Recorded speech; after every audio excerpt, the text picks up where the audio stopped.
Hello बेटा।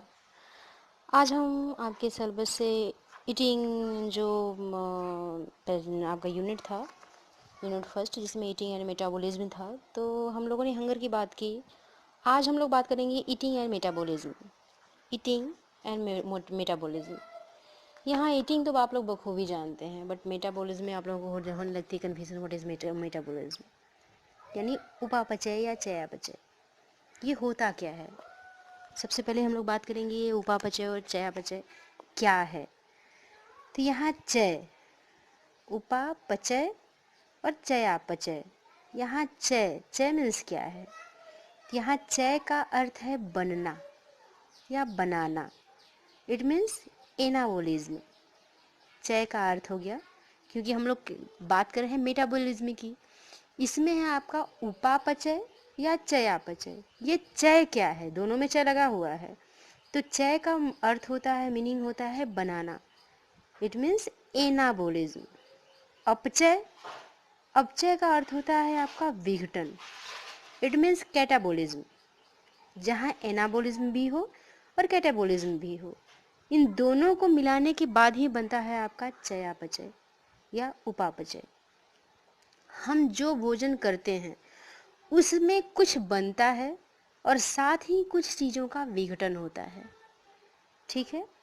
तो शरीर में जो हमारे भोज्य पदार्थ पहुंचते हैं, जब हम भोजन करते हैं, जाहिर सी बात है भोजन करेंगे तो भोज्य पदार्थ अंदर हमारे मुंह में जाएंगे ही। तो जैसे ही ये पहुंचते हैं हमारे मुंह में, भोजन को जैसे ही हम लोग डालते हैं मुंह में, इन पे क्रियाएं जो हैं वो शुरू हो जाती हैं। ठीक है। यहाँ क्रियाएं में क्या करते हैं आप लोग, भोजन को चबाकर खाएंगे, क्योंकि हम लोग ईटिंग की ही बात कर रहे हैं। तो इनसे कुछ जो शरीर के लिए जो उपयोगी तत्व होते हैं, वो तत्व जो है शरीर में कार्य करने लगते हैं, कुछ बनकर कार्य करने लगते हैं। और कुछ शरीर के लिए जो अनुपयोगी तत्व होते हैं, ऐसे तत्व जिनका यूज़ हमारे बॉडी में नहीं होता है, ऐसे जो एलिमेंट्स होते हैं वो शरीर के बाहर आपके निकाल दिए जाते हैं। कहने का अर्थ है कि उसको सर्जित कर दिया जाता है। तो यहाँ पे हम जो भी भोजन करते हैं, ऐसा तो है नहीं कि जो भी मैंने भोजन किया सब कुछ हमारे शरीर में यूज़फुल ही है, उससे कुछ अपशिष्ट पदार्थ आपके निकलेंगे ही। तो कहने का अर्थ है कि वो चीज़, जो भोजन जिसको करने के बाद हमारे शरीर में जो उपयोगी पदार्थ है वो ऑब्जर्व कर लिए जाते हैं। अभी इससे पहले मैंने आप लोगों को नेक्स्ट वीडियो में बताया भी था कि जो आपके डिडोनियम है उसमें विलीज होंगे, जो आपके जो भी विटामिन्स होती हैं, प्रोटीन होती हैं, मिनरल्स होती हैं, उनको ऑब्जर्वेशन वो करते हैं, ऑब्जर्व कर लेते हैं और वो बॉडी में आपके ब्लड में इंक्रीज कर देंगे।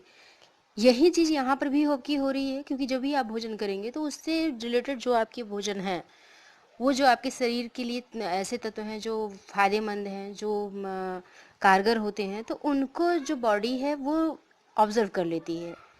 तो यहाँ ऑब्जर्व करने के बाद उससे जो आपके अपशिष्ट पदार्थ बनते हैं उनको बाहर निकाल दिया जाता है। और ये तभी होगा जब भोजन का विघटन होगा। भोजन टूटेगा तभी तो आपका इसका विघटन होगा। तो यहाँ जो अनुपयोगी पदार्थ हैं वो शरीर से बाहर निकाल दिए जाते हैं। कहने का अर्थ है कि वो सर्जित कर दिए जाते हैं। ये जो टोटल आपकी क्रिया है, कौन सी क्रिया, भोजन मुंह में डाला आपने, उससे का भोजन का विघटन हुआ। अरे कूच कूच कर खाएंगे, चबा चबा कर खाएंगे। ये आप लोगों को पता ही होगा कि एक बाइट 32 बार हम लोगों को चबाना चाहिए। तो एक बाइट 32 बार आप चबा चबा कर खा रहे हो, तो यहाँ आपके एक बाइट का जो विघटन है वो कितना ज़्यादा हो जाएगा। उस विघटन के बाद जब वो आपके शरीर में अंदर जाएगा, तो वहाँ से कुछ चीज़ें, उसमें से कुछ तत्व हैं, कुछ एलिमेंट्स हैं जो सोख लिए जाते हैं और सो करके आपके ब्लड में दे दिए जाएंगे। दूसरी तरफ वो तत्व जो सोखे नहीं जा रहे हैं, जो अपशिष्ट पदार्थ हैं, उनको शरीर से बाहर निकाल दिया जा रहा है। तो जो आपके अनुपयोगी पदार्थ हैं जो शरीर से बाहर निकाल दिए जा रहे हैं, तो यहाँ कुछ पदार्थों का अवशोषित होना और कुछ पदार्थों का उत्सर्जित होना, ये दोनों क्रियाएं जो है आपकी, वो चयापचय के अंतर्गत आती हैं। इट मीन्स मेटाबॉलिज्म के अंतर्गत आती हैं। अभी मैंने कहा कि एनाबॉलिज्म और कैटाबॉलिज्म दोनों को मिक्स कर देंगे, हो जाएगा आपका मेटाबॉलिज्म। क्लियर है। तो ये जो सारी प्रक्रिया है आपकी, भोजन का अंदर जाना, कुछ उत्सर्जन के लिए और कुछ आपके शरीर के उपयोगी जो पदार्थ हैं उनका शरीर के द्वारा सोख लेना, ये पूरी जो क्रियाएं हैं आपकी काफ़ी जटिल तरीके से होती हैं। ठीक है। और साथ ही कई परिस्थितियों में ये परिवर्तित भी हो जाती हैं। कुछ ऐसी सिचुएशन आती है जहाँ पर ये आपकी चयापचय की जो क्रिया है वो परिवर्तित भी हो जाती है। तो चयापचय वास्तव में अगर हम बात करें तो ये सामान्य प्रक्रिया पर कई प्रभाव डालते हैं। चयापचय की जो सामान्य प्रक्रिया है उस पर कुछ ऐसे फैक्टर्स होते हैं जो उस पर प्रभाव डालते हैं, जिसके कारण जो हमारे भोज्य पदार्थ होते हैं, जो हमारा भोजन होता है, भोज्य तत्व जो होते हैं, जो एलिमेंट्स होते हैं आपके फूड के, वो शरीर में जो सामान्य कार्य सरलता से होती है उसमें समय सीमा में संपादित नहीं कर पाती। कहने का अर्थ है कि जो भी हम लोग भोजन कर रहे हैं, करने के बाद कभी कभी परिस्थितियां ऐसी होती हैं कि आपकी तबीयत ठीक नहीं है या आपने एक्स्ट्रा भोजन ले लिया है, तो ये जो कंडीशन होती है उसमें जो आपकी मेटाबॉलिज्म की जो प्रोसेस है वो आपकी डैमेज होने लगती है। और डैमेज होने का मतलब कई ऐसे फैक्टर हैं जो उसको डैमेज कर देते हैं या उस पर उसका प्रभाव डालते हैं। इस प्रभाव के कारण जो आपके भोज्य पदार्थ होते हैं वो शरीर में आपके सामान्य जो कार्य सरलता से हो रहे थे, यानी सामान्य रूप से जो आपकी बॉडी में जो क्रियाएं चल रही थी वो सामान्य रूप में नहीं हो पाती हैं। तो यहाँ कहने का अर्थ है कि जो भी क्रियाएं आपकी हो रही हैं शरीर में भोजन के बाद, उत्सर्जन तक की प्रक्रिया के अंतर्गत ये सब आपके चयापचय के अंतर्गत आते हैं।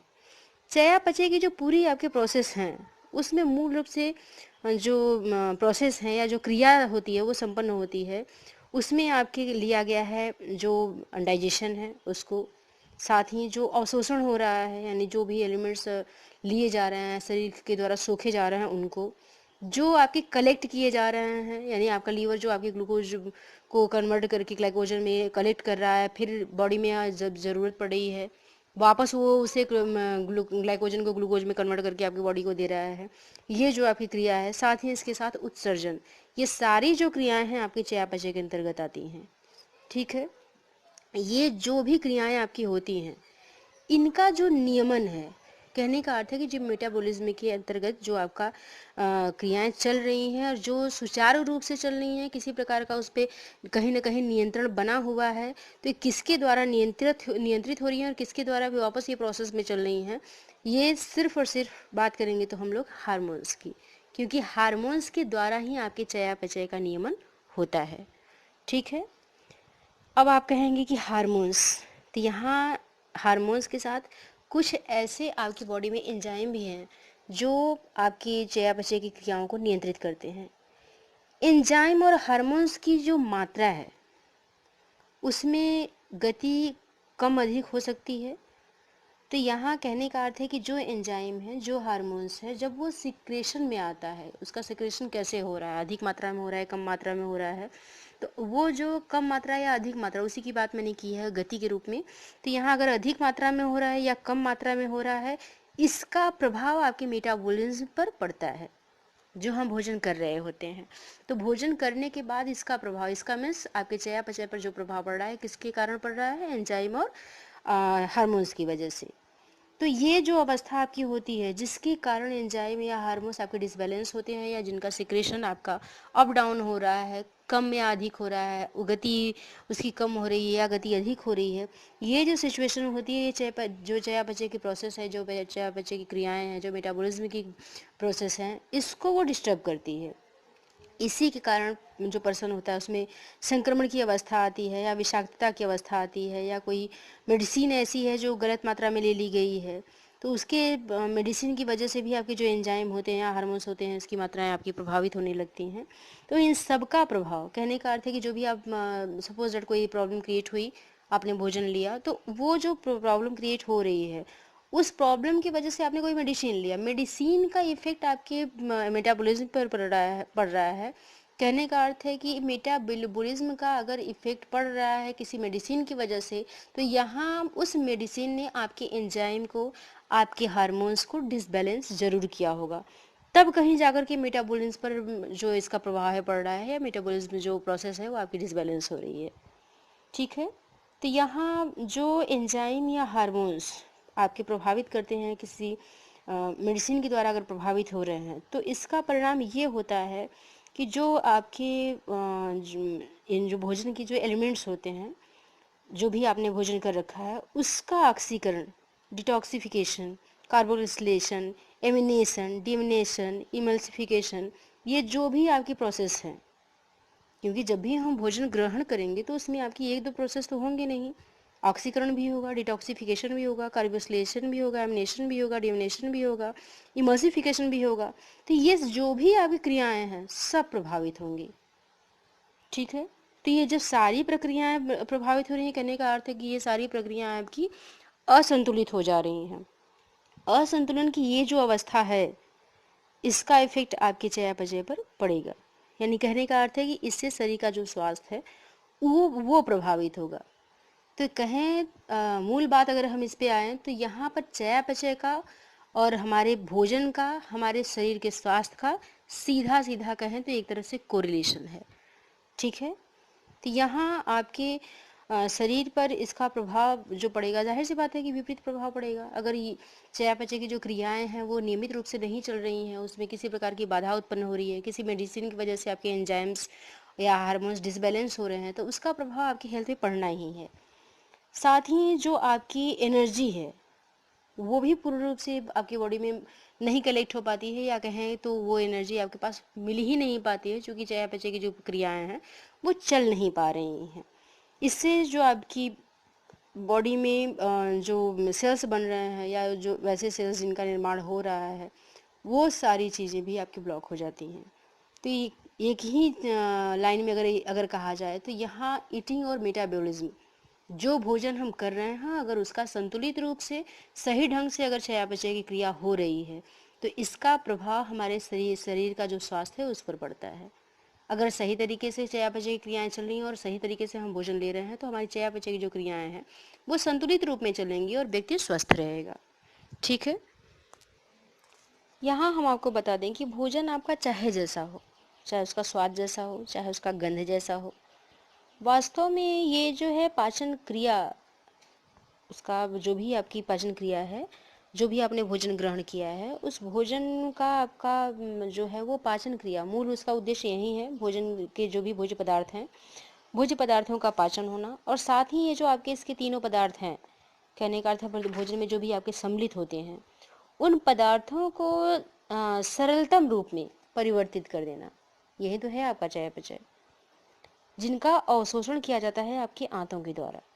यानी कहने का अर्थ है कि जब भी हम भोजन करना शुरू करते हैं तो भोजन करने के बाद भोजन का आपके पहला पर्पस होता है कि आपका भोजन कहें तो सरलतम रूप में टूट जाए, यानी छोटे कणों में टूट जाए और साथ ही वो आंतों के द्वारा अवशोषित करने के योग्य हो सके। तो यहाँ भोजन जब भी हम करेंगे तो उसका पाचन होगा, पाचन के दौरान वो हमारे शरीर के लिए जो आवश्यक तत्व हैं, जो आवश्यक एलिमेंट्स हैं, वो हमारे आंतों के द्वारा अवशोषित कर लिए जाते हैं और यही इसका पहला पर्पस भी होता है। साथ ही अगर हम बात करें तो भोजन का जो परिवर्तन होता है, अभी मैंने विघटन की बात की थी चयापचय में, तो ये जो विघटन होता है या जो परिवर्तन होता है वो शुरू हो जाता है आपके मुंह से ही। जब भी हम मुंह में डालते हैं भोजन को डालते हैं, चबाते हैं, लार के साथ जब इसका एक तरह से जो लार स्राव हो रहा है भोजन के साथ जब लार में मिलता है तो भोजन का पाचन वहीं से शुरू हो जाता है। क्योंकि भोजन में आपके मुंह में जो लार होता है उसमें आपके टैलिन पाया जा रहा है, साथ ही भोजन में जो आपके कार्बोहाइड्रेट्स हैं वो वहीं से पचना शुरू हो जाते हैं। ठीक है, तो कार्बोहाइड्रेट जो है, आपने नोटिस किया होगा कि रोटी है अगर काफ़ी देर तक वैसे ही मुंह में आप अगर खा रहे हो तो ये आपका कार्बोहाइड्रेट्स जो है कन्वर्ट हो जाता है ग्लूकोज में और कुछ देर खाने के बाद रोटी मीठी लगने लगती है। तो यहाँ पर मीठी क्यों लग रही है?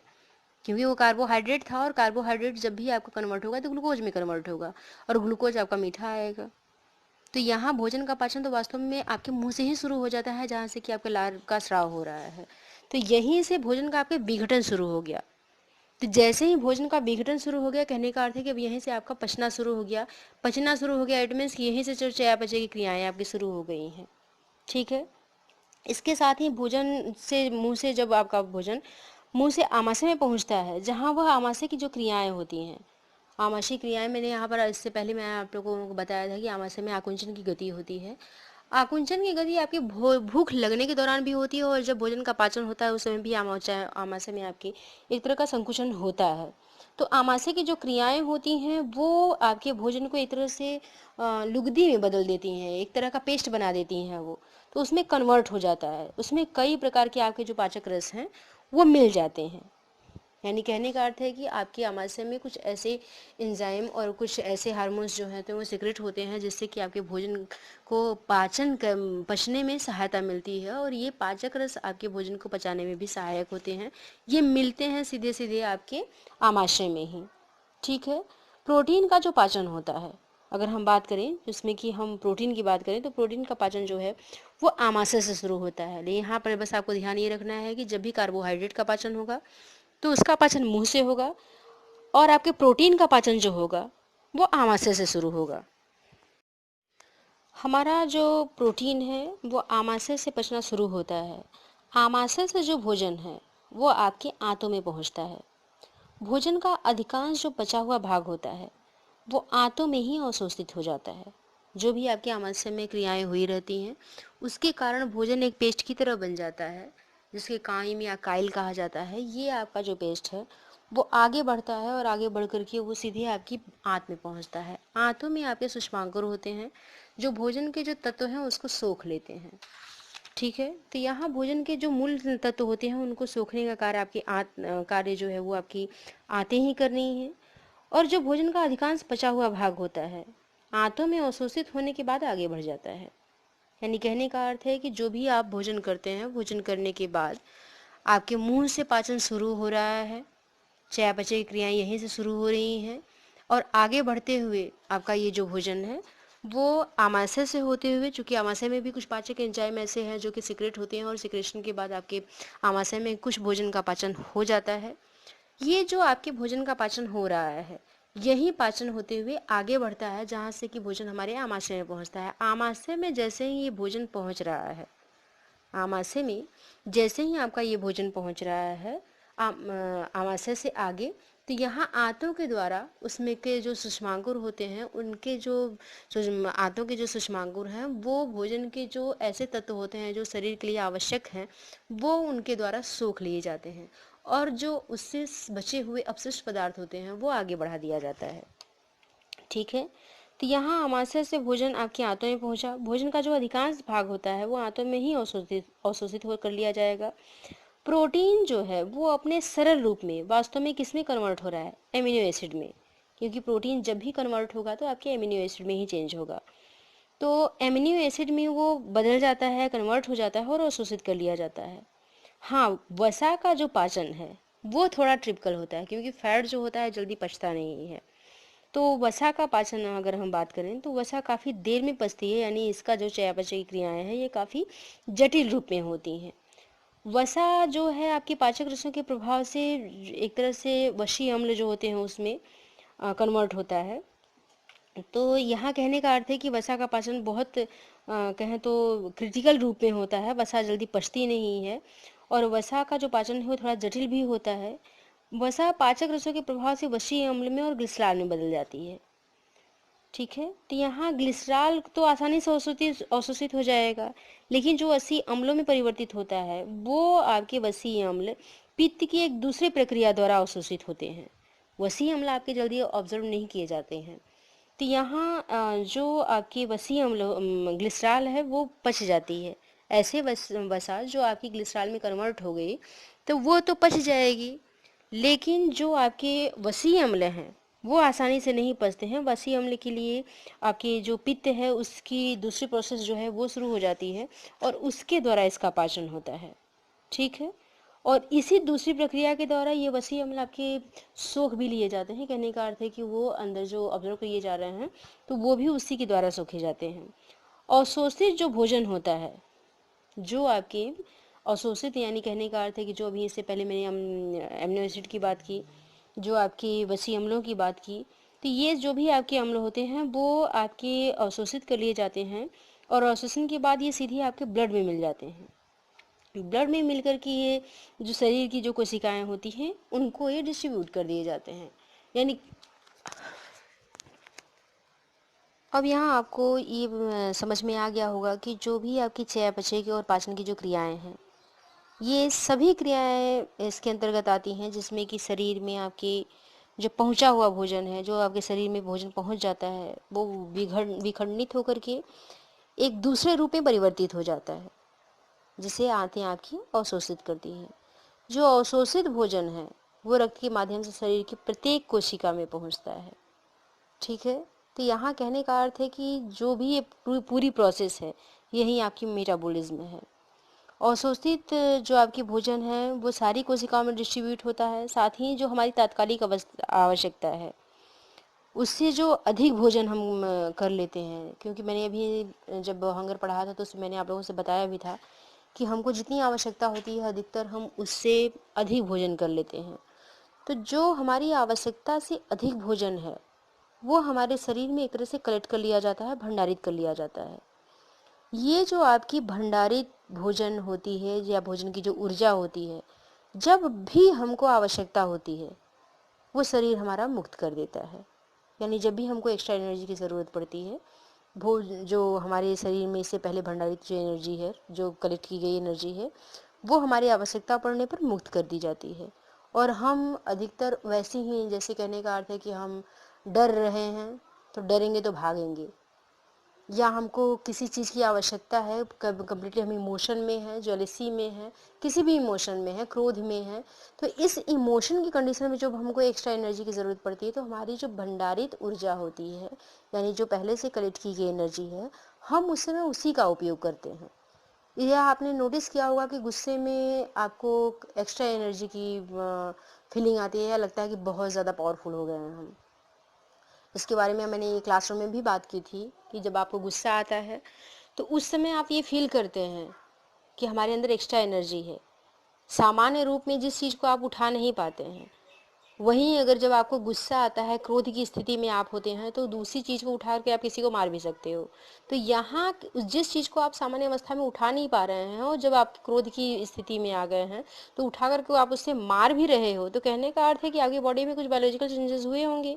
तो यहाँ बायोलॉजिकल चेंजेस में आपके यही हुए हैं कि आपकी बॉडी में जो पहले से कलेक्ट एनर्जी थी वो मुक्त कर दी गई है, और ये जो मुक्त की गई एनर्जी है उसका आप उपयोग कर रहे हैं, यानी तात्कालिक आवश्यकता के लिए।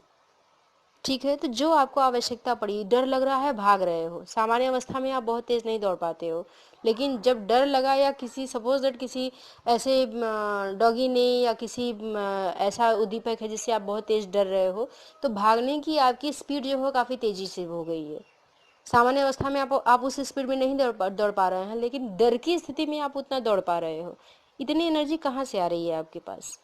तो यहाँ यही चीज़ें हैं कि जो इससे पहले की आपकी कलेक्ट एनर्जी थी वो उस समय आपकी बॉडी में इंक्रीज हो जाती है, और जैसे ही आपकी बॉडी में ये मुक्त होता है वैसे ही आपके अंदर एक्स्ट्रा एनर्जी अनुभूत होने लगेगी, और इसी ऊर्जा का आप उपयोग उस समय कर रहे होते हैं। बाद में थकान की अनुभूति होगी, लेकिन उस समय नहीं होगी। तो ये सब कुछ आपके पाचन और चयापचय के कारण ही होता है, जिस भोजन को हम लोग ग्रहण कर रहे हैं। ठीक है, तो यहाँ जो भी आपकी आवश्यकता से अधिक भोजन है उसका भंडारण, पाचन और चयापचय की जो क्रिया है, वास्तव में टोटल आपके पूरी बॉडी का बोले तो एक महत्वपूर्ण अंग है एक तरह से, जो हमारी मस्तिष्क की क्रियाओं को हमेशा ही ग्लूकोज की आपूर्ति देने के लिए बाध्य रहती हैं। ठीक है, यानी अगर हम भोजन न करें या भोजन का कलेक्शन हमारी जो एनर्जी है उसका कलेक्शन हमारी बॉडी में ना हो, या आपकी मेटाबॉलिज्म जो फंक्शन है वो आपकी बॉडी में ना हो, तो हमारी बॉडी के लिए, हमारी स्पेसिफिक ब्रेन की अगर मैं बात करूँ तो ब्रेन के जो सेल्स हैं उनके लिए अगर ग्लूकोज की आपूर्ति है वो रुक जाएगी। तो चयापचय और भोजन ये दोनों हमारे मस्तिष्क की कोशिकाओं के लिए काफ़ी आवश्यक होती हैं, क्योंकि इन्हीं के कारण हमारे मस्तिष्क में जो ग्लूकोज है उसकी आपूर्ति होती रहती है। ठीक है, हाँ ये होता है कि हम भोजन एवरी मोमेंट नहीं कर रहे होते हैं, लगातार हम भोजन नहीं करते। भोजन कर लेंगे, कुछ देर के बाद फिर करेंगे, कुछ देर के बाद फिर करेंगे, ये अलग चीज़ है। लेकिन आप कितनी देर पहले कर रहे हो भोजन, यानी दो भोजन करने के बीच में डिस्टेंस कितने का है, ये डिपेंड करता है आपके ब्लड में शुगर लेवल पे। ये लगातार आपूर्ति हो, इसका भंडारण व्यवस्था भी संभव है, क्योंकि एनर्जी कलेक्ट रहेगी तभी तक लगातार आप भोजन करोगे नहीं। तो जो भोजन आपने कर लिया है उससे जो रिलेटेड उसका पाचन होगा और शोषण होगा, कहने का अर्थ है कि जो चयापचय की क्रियाएं होंगी, उस चयापचय की क्रियाओं के दौरान आपके शरीर में जो एनर्जी है उसको एक तरह से कलेक्ट कर दिया जाएगा साइड में। वो जो एनर्जी है जब आप भोजन नहीं कर रहे होते हैं या दो बार भोजन करने के बीच में जो डिस्टेंस है, उसके बीच में जो आपकी बॉडी को एनर्जी की ज़रूरत पड़ती है या आपके ब्रेन को ग्लूकोज की ज़रूरत पड़ती है, तो उसी कलेक्ट एनर्जी से ही सप्लाई दी जाती है। कभी कभी ऐसा भी होता है कि आपने मॉर्निंग में भोजन कर लिया, इवनिंग में मिला ही नहीं, नाइट में वैसे ही सो गए, तो यहाँ पे उतने देर तक, ये मॉर्निंग में आपने किया, इवनिंग नहीं मिला, नाइट में नहीं मिला, तो ये जो इवनिंग और नाइट की जो कंडीशन है, उसके बीच में क्या आपके पास एनर्जी नहीं होगी? होगी। तो ये एनर्जी आपको कहाँ से मिल रही है? क्योंकि एवरी मोमेंट आपकी जो एनर्जी है वो लॉस होती ही रहती है। कैसे लॉस हो रही है? आप सांसें ले रहे हो, आपका ब्रेन फंक्शन में है, आपका हार्ट फंक्शन में है, आपके हाथ पैर फंक्शन में है, आप चल फिर रहे हो, ये सब कुछ क्रियाएं जो हो रही हैं कहाँ से हो रही हैं? आपकी बॉडी में जो कलेक्ट एनर्जी है उसी के द्वारा हो रही है ना। तो ये जो भी क्रियाएं आपकी हो रही हैं आपकी बॉडी में कलेक्ट एनर्जी से हो रही हैं। तो जो पिछला भोजन आपने किया था उसी से तो एनर्जी कलेक्ट की गई है। अगर ये पिछला भोजन आपने नहीं किया होता, एनर्जी नहीं होती। तो कहने का अर्थ है कि जब भी हमको भूख लगती है तो हमारी जो उस समय की आवश्यकता होती है, ये हर किसी की मैं बात कर रही हूँ, सिंगुलरली किसी पर्सन की बात नहीं कर रही हूँ, तो यहाँ पे जो भी हमारी आवश्यकता होती है हम हमेशा उससे थोड़ा सा ज़्यादा खाते हैं, और जो हम ज़्यादा खा रहे हैं वही एनर्जी कलेक्ट होती रहती है। किसी दिन आपने फास्ट रख लिया तो पता लगा आप सोए रहोगे, वो कंडीशन नहीं होगी, क्योंकि आपके पास वो एनर्जी पहले से बनी हुई है, आप उस एनर्जी का यूज़ करोगे। तो यहाँ कहने का अर्थ है कि जो भी हम भोजन करते हैं, भोजन करने के बाद जो भी हमारी एनर्जी होती है, इसीलिए हमारे शरीर में जो ऊर्जा है उसके भंडारण की व्यवस्था की गई है। क्योंकि ऊर्जा का भंडारण होगा तो जब भी हमको समय पर भोजन उपलब्ध नहीं होगा या ग्लूकोज उपलब्ध नहीं होगा, वैसी स्थिति में हम इसी भोजन का, इसी ग्लूकोज का उपयोग करेंगे। साथ ही जो हमने भोजन कर लिया है, जिसमें कि आपके कार्बोहाइड्रेट की मैं बात कर रही हूँ, यहाँ कार्बोहाइड्रेट जाहिर सी बात है आपका ग्लूकोज में कन्वर्ट होगा, तो ग्लूकोज आपका ग्लाइकोजन में कन्वर्ट होकर के आपके लीवर में रहेगा। ठीक है, तो उससे जो आपका ग्लूकोज है वो लगभग 60% ग्लूकोज आपको ब्रेन को चाहिए होता है। 60% जो ग्लूकोज है वो ब्रेन को चाहिए, क्योंकि इस ग्लूकोज का अधिकांश जो भाग है वो आपके लीवर में संचित जो ग्लाइकोजन है उससे प्राप्त होता है। अभी मैंने कहा कि लीवर में आपके जो भी ग्लूकोज होता है वो हमेशा ग्लाइकोजन के रूप में कन्वर्ट करके ही लीवर में रखा जाएगा, डायरेक्ट वो ग्लूकोज के रूप में नहीं रखा जाएगा। और जब हमको आवश्यकता होगी तो वही ग्लाइकोजन वापस ग्लूकोज में कन्वर्ट होगा और हमारे ब्लड में डाल दिया जाएगा या मुक्त कर दिया जाएगा। तो यकृत, हमेशा ये ध्यान आप रखिएगा कि आपका यकृत जो है, जो आपका लीवर है, वो ग्लूकोज को हमेशा ग्लाइकोजन के रूप में कन्वर्ट करके ही रखता है, वो सीधा ग्लूकोज को कभी नहीं रखता। ठीक है, तो यहाँ जो भी ये ग्लूकोज है, जो हमारे कार्बोहाइड्रेट है, उसका जो 60% ग्लूकोज है वो हमारे ब्रेन की जो न्यूरॉन्स होते हैं वो यूज़ करते हैं। ग्लूकोज, अगर एमिनो एसिड की बात करें तो एमिनो एसिड के रूप में भी, साथ में लिपिड के रूप में भी संचित करके रखा जाता है। तो यहाँ जो आपकी प्रोटीन की बात करें तो प्रोटीन भी आपका ग्लाइकोजन में कभी कभी लिपिड्स के रूप में संचित कर ली जाती है। तो यहाँ कहने का अर्थ है कि जो भी हमारे ब्रेन के लिए, हमारे शरीर के लिए जो ग्लूकोजन है वो एक्स्ट्रा हमको इसी से मिलते हैं। ठीक है, साथ ही एडिपोज की बात की गई, जो एडिपोज टिश्यू हैं आपके, तो यहाँ मैं आपको बता दूं कि जो आपके ग्लूकोज हैं वो हमारे, जाहिर सी बात है कि ब्लड में ग्लूकोज अगर मुक्त होगा और अधिक मात्रा में ग्लूकोज अगर मुक्त हो रहा है तो वहाँ इंसुलिन की आवश्यकता पड़ती ही है। इंसुलिन का अगर अधिक सिक्रेशन हो रहा है तो ग्लूकोज हमारा डाउन हो जाता है। ठीक है, तो वसा भी आपकी यूपीएच से अगर बच रही है, या आपके जो ऐसे टिश्यूज़ हैं, जैसे एडिपोज की बात की गई है, तो एडिपोज जो टिश्यू हैं उसमें भी आपके जो फैट्स हैं उनको जमा कर दिया जाता है। ठीक है, आपके जो फैट हैं, आप जब भी भोजन करेंगे तो उसमें फैट की कुछ ना कुछ मात्रा ज़रूर होगी।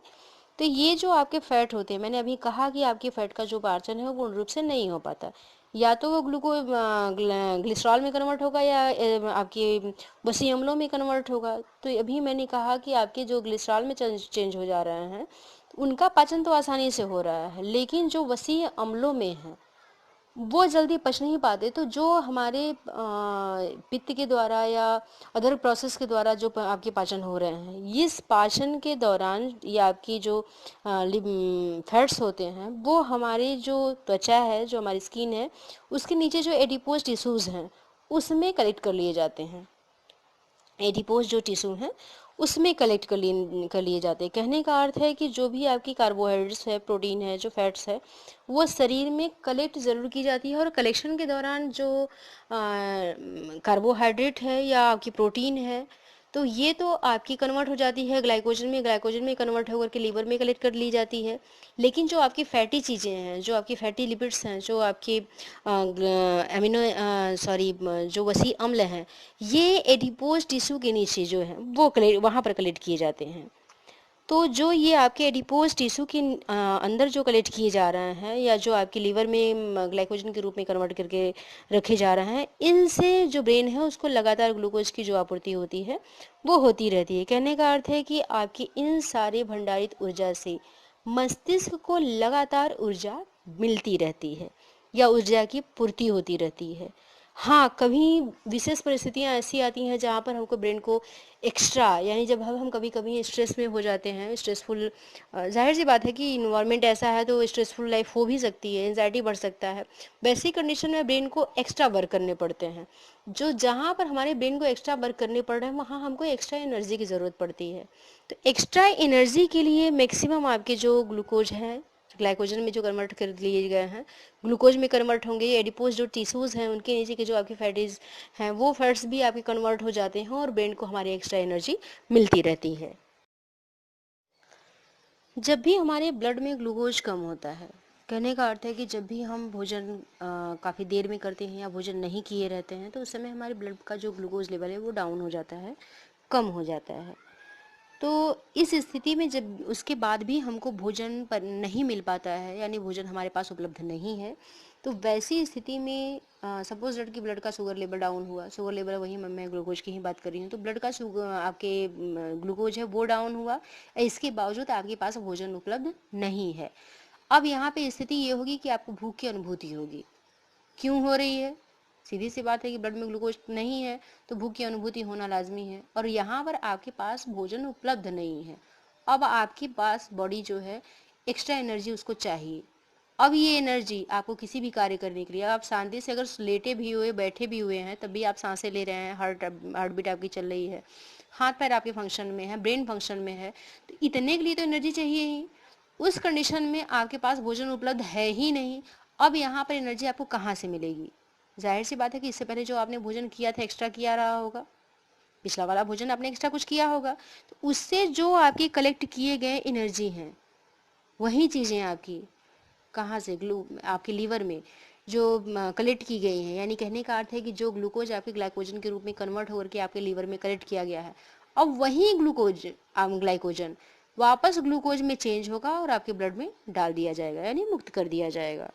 तो यहाँ जो लीवर है वो वास्तव में यही कार्य ही कर रहा है आपका, कि जब भी आपको भोजन नहीं अवेलेबल हो पाता है, आपको नहीं प्राप्त हो पाता है, और आपकी बॉडी को एक्स्ट्रा एनर्जी की ज़रूरत पड़ रही है, उस एक्स्ट्रा एनर्जी की आपूर्ति करने के लिए आपके लीवर में जो पहले से कलेक्ट ग्लूकोज है उसको ग्लाइकोजन में कन्वर्ट कर दिया जाता है, और कन्वर्ट करके आपके ब्लड में डाल दिया जाता है। यानी कहने का अर्थ है कि जब रक्त में आपके ब्लड में ग्लूकोज कम होगा, तो यकृत यानी आपका लीवर ग्लाइकोजन को ग्लूकोज में कन्वर्ट करेगा और आपके ब्लड में डाल देगा।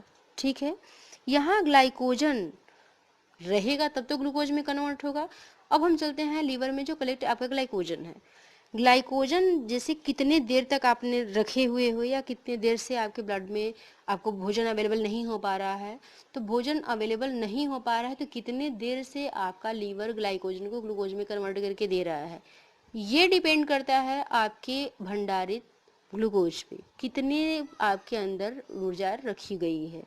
तो यहाँ कुछ घंटों तक ही आपका ग्लाइकोजन का जो भंडार है कुछ ही घंटों तक बना रह पाता है।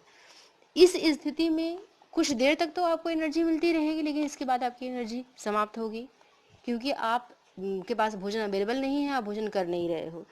तो यहाँ जो आपका ग्लूकोज है, चूँकि आपका जो ग्लाइकोजन है कुछ ही मात्रा में है और वो ग्लूकोज में कन्वर्ट होगा, तो उसका 60% भाग मैंने कहा कि ब्रेन के जो न्यूरॉन्स हैं वो उसका यूज करने शुरू कर देते हैं।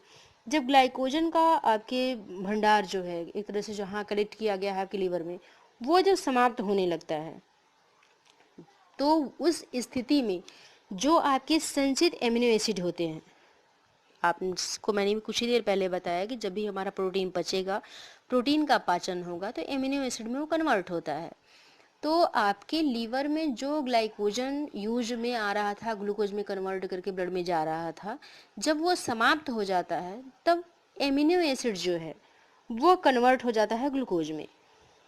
जो एमिनो एसिड संचित की गई थी तब वो आपका एमिनो एसिड में कन्वर्ट होने लगता है, और यही एमिनो एसिड आपकी ग्लूकोज में बदलने लगेगी। यानी कहने का अर्थ है कि प्रोटीन से एमिनो एसिड, एमिनो एसिड से वापस ग्लूकोज। ये जो ग्लूकोज है ये भी आपकी बॉडी में जब मुक्त होता है तो आपके ब्लड का शुगर लेवल बढ़ाएगा, यानी आपके ब्लड में ही जा रहा है, आपको एनर्जी दे रहा है। इसके बाद उसका फिर वही चीज़ें आएंगी, 60% जो ग्लूकोज है वो फिर आपकी ब्रेन की जो कोशिकाएं हैं वो उसका यूज़ करेंगी। तो यहाँ भी आपके जो शरीर के मुख्य भाग हैं जिसमें स्पेसिफिक आपकी स्पेसिफिक एनर्जी की आवश्यकता है और जो आपके न्यूरॉन्स है वो उसका यूज कर रहे हैं, तो वहाँ भी ग्लूकोज आपकी काफ़ी मात्रा में अवशोषित कर ली जाती है, यानी कहने का अर्थ है कि एनर्जी के रूप में वो यूज की जाती है। यह जो कार्य है आपका, बार बार मैं इस बात को रिपीट कर रही हूँ कि हमेशा ये आपके लीवर में ही हो रहा है, यानी ये काम भी कौन कर रहा है, आपका लीवर ही कर रहा है। लेकिन जो शरीर का आपका प्रोटीन है, इसका खर्च, प्रोटीन जब अधिक मात्रा में खर्च होने लगता है तो ये सहन करना आपके शरीर के लिए आसान नहीं होता। कहने का अर्थ है कि प्रोटीन के द्वारा ही आपके जो टूटे हुए सेल्स होते हैं उनकी मरम्मत भी होती है। तो यहाँ प्रोटीन के और भी कार्य हैं, लेकिन प्रोटीन अगर बहुत अधिक मात्रा में जब खर्च होने लगता है तो शरीर के जो आपके टूटे हुए सेल हैं उनकी मरम्मत जो होती है वो रुक जाती है। इसीलिए आपके जो बॉडी है वो तुरंत, कहने का अर्थ है कि प्रोटीन कुछ बची ही रहती है तभी वो तुरंत वसा जो है उस पर आपकी क्रिया होने लगती है, यानी जो आपकी संचित वसा है वो काम में आने लगती है, और यही वसा आपका वसीय अम्ल के रूप में परिवर्तित होकर के रक्त के साथ मिल जाती है और व्यक्ति को एक्स्ट्रा एनर्जी देने लगती है या अधिक जो ऊर्जा है उसको देने लगती है। यही आपकी जो वसीय अम्ल हैं जो आपके शरीर को अतिरिक्त ऊर्जा दे रहे हैं, ये वसीय अम्ल या कीटोन में परिवर्तित होकर के ब्रेन के जो स्पेसिफिक एनर्जी की आवश्यकता होती है उसके काम में आते हैं। कहने का अर्थ है कि पहले तो आप ग्लूकोज, आपका ग्लाइकोजन जो है ग्लूकोज में कन्वर्ट होगा, उसका 60% पार्ट जो है वो आपका ब्रेन के जो न्यूरॉन्स हैं उसको यूज करेंगे। नेक्स्ट पॉइंट पे अगर हम लोग जाते हैं तो हमारा जो प्रोटीन है, प्रोटीन आपका मैंने कहा कि पाचन होने के बाद वो एमिनो एसिड में कन्वर्ट होगा, एमिनो एसिड जो है वापस आपका ग्लूकोज में कन्वर्ट होगा और वो आपको उसके भी 60% जो पार्ट हैं वो आपके ब्रेन को जाएंगे। जब आपके प्रोटीन की कुछ ऐसी चीज़ें हैं जो बच जाती हैं, तो बचने के बाद, यानी प्रोटीन का कार्य आपकी सेल्स को भी जो डैमेज सेल है उनको मरम्मत करना भी है, तो उस स्थिति में जो वसा है उसका भी पाचन शुरू हो जाता है। वसा के पाचन के लिए आपका जो वसा है पचने के बाद वो वसीय अम्ल और कीटोन जो बॉडीज़ हैं उसमें कन्वर्ट हो जाते हैं, तो कीटोन में परिवर्तित होकर के ये जो है हमारे ब्रेन को एक्स्ट्रा एनर्जी देते हैं। तो यहाँ लीवर जो है वो वसा के जो दूसरे पदार्थ होते हैं जैसे ग्लिसरॉल में को कन्वर्ट कर देता है, यानी वसा जो है ग्लिसरॉल में कन्वर्ट होगी, ग्लिसरॉल जो है अब वो ग्लूकोज में कन्वर्ट होगा। अभी कुछ देर मैंने कहा कि ग्लिसरॉल जो है वो आसानी से पच जाती है, लेकिन अमीन जो आपके वसीय अम्ल हैं वो जल्दी नहीं पच पाते हैं। तो ग्लिसरॉल जो यकृत है, जो लीवर है आपका, वसीय जो वसा है उसको ग्लिसरॉल में कन्वर्ट करेगी, ग्लिसरॉल जो है आसानी से ग्लूकोज में कन्वर्ट हो जाता है। इस ग्लूकोज का वो यूज़ जो है वो आपके ब्रेन के द्वारा किया जाता है। यही ग्लूकोज आपके वही चीज़ में कह रही हूँ कि वहाँ 60%, यानी जब भी ग्लूकोज कहीं से भी मिले उसका 60% जो पार्ट है वो आपके ब्रेन की न्यूरॉन्स ही यूज करेंगे। ठीक है, तो यहाँ अगर ये देखा जाए कि अगर हमको कई दिनों तक भोजन न मिले, तो एक दिन नहीं मिलेगा, 2 दिन नहीं मिलेगा, 3 दिन नहीं मिलेगा, तो यहाँ अगर हमको कई दिनों तक भोजन की प्राप्ति नहीं हो पा रही है तो हमारे शरीर में जो पहले से संचित ऊर्जा है, ऊर्जा की जो भंडार है वो समाप्त होने लगेंगे। तो यहाँ ग्लूकोज तो आपका ग्लाइकोजन में जो कन्वर्ट है पहले वो समाप्त होगा, उसके समाप्त होने के बाद आपके एमिनो एसिड जो हैं वो वापस कन्वर्ट होंगे ग्लूकोज में, वो धीरे धीरे समाप्त होने लगेंगे। लेकिन जब हमारी आपकी बात करें ऐसी एनर्जीज जो आपके प्रोटीन से रिलेटेड हैं, यानी कहने का अर्थ है कि जो एमिनो एसिड हैं वो जब ग्लूकोज में कन्वर्ट हो रही हैं, तो यहाँ एमिनो एसिड की कुछ मात्रा बच जाती है, तभी हमारे जो बॉडी के जो फैट्स हैं उस पर क्रिया शुरू हो जाती है। कहने का अर्थ है कि जो लीवर है वो बॉडी के जो पहले से कलेक्ट जो हमारे फैट्स होते हैं, जो एडिपोज टिश्यूज़ के नीचे भी होते हैं, वो भी कन्वर्ट होने लगते हैं और वो ग्लिसरॉल में कन्वर्ट होंगे।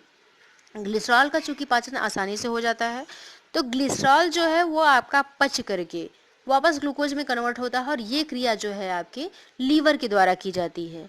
यहाँ जितने दिन तक हमको भोजन की प्राप्ति नहीं होती, ये क्रिया चलती रहती है। हाँ, इसके बावजूद हमको भोजन की प्राप्ति नहीं हो पाई तो जाहिर सी बात है कि हम मृत्यु को प्राप्त हो जाएंगे। लेकिन तब तक, जब तक कि हमारी बॉडी एनर्जी कन्वर्ट करके दे रही है, तब तक हमारे जो शरीर है उसमें ऊर्जा इन्हीं के द्वारा बनी रहती है। यानी शरीर की कुछ ऐसी पेशियां भी होती हैं अपना कार्य बहुत धीमी गति से करने लगेंगी। करने का मतलब, क्योंकि हमको प्रोटीन भी नहीं मिल रहा है और प्रोटीन जो है ग्लूकोज में बदल करके मस्तिष्क को जीवित रख रहा है, लेकिन हम सिर्फ जीवित ही रह पा रहे हैं। यानी अगर हमको कुछ खाने को नहीं मिल रहा है तो शरीर अपने शरीर को ही, जो हमारी बॉडी में ही है, जो हमारे शरीर में है, वो उसी को खाने लगेगा। कहने का अर्थ है कि जो पहले से करेक्ट एनर्जी थी वो खत्म होगी, इसके बाद सीधे प्रोटीन के बाद हमारी जो टिश्यूज होते हैं वो गलने लगते हैं, तो इन्हीं के द्वारा हमको एनर्जी मिलने लगती है।